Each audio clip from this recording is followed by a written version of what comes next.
And the drug epidemic is not only a problem in St. Joseph, it extends across the country. According to the National Safety Council, in 2021, more than 106,000 people died from overdoses compared to about 13,000 20 years prior. Drugs have affected families all over the country, and it's the same story here in St. Joseph. Kyle Schmidt dives into the effects that drugs have behind closed doors in a News Press Now Be Mindful special report. You see it everywhere you go. Drug use has made its way around America and here in St. Joseph. Overdoses are on the rise and families are being affected. What started as ignorant overprescriptions has grown over time. But it's becoming more and more a thing where people get some fentanyl, and fentanyl is highly addictive and it's highly dangerous. The older ones may have been experimenting with heroin, but pretty much everything on the market today it's not prescription medication so much anymore as it is just fentanyl. If you are a lucky one to not be affected in any way, there is a lot of unknown in a house.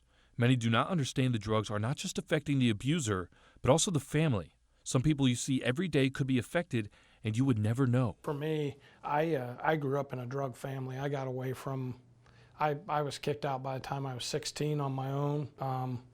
Later joined the Army. I lived on my own through high school, had to work 2 jobs. My dad eventually killed himself over drugs, have nothing to do with my family at all. Speaking with the captain of the Drug Strike Force, he spoke about the challenging parts of growing up in this setting. It's probably one of the harder things because you're trying to keep that from your friends. You don't want your friends to know what's going on in your home.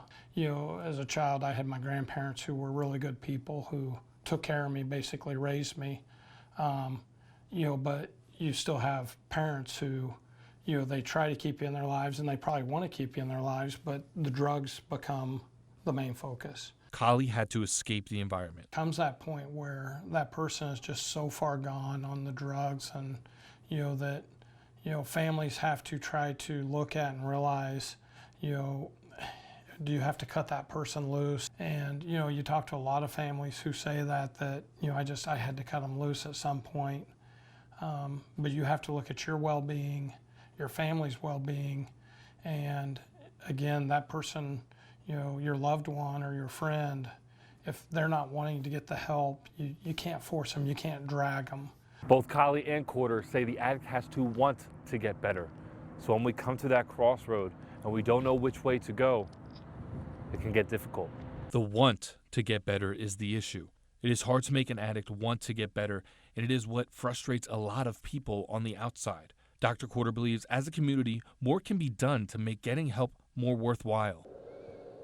As a community, if we reduce our bias against the people who have addictions, that will help them, for some, feel like they're worthwhile enough to get help. It's the stigma, getting away from that they're, bad people or that they can't be, they can't change. And so anybody can change. There are many places here in St. Joseph addicts can go to for help, breaking the stigma that addicts are bad people while trying to help them find the want to get better for themselves could help the issue. Counseling is recommended for family members caught up in the environment. For more information, visit our website at newspressnow.com. For News Press Now, I'm Kyle Schmidt.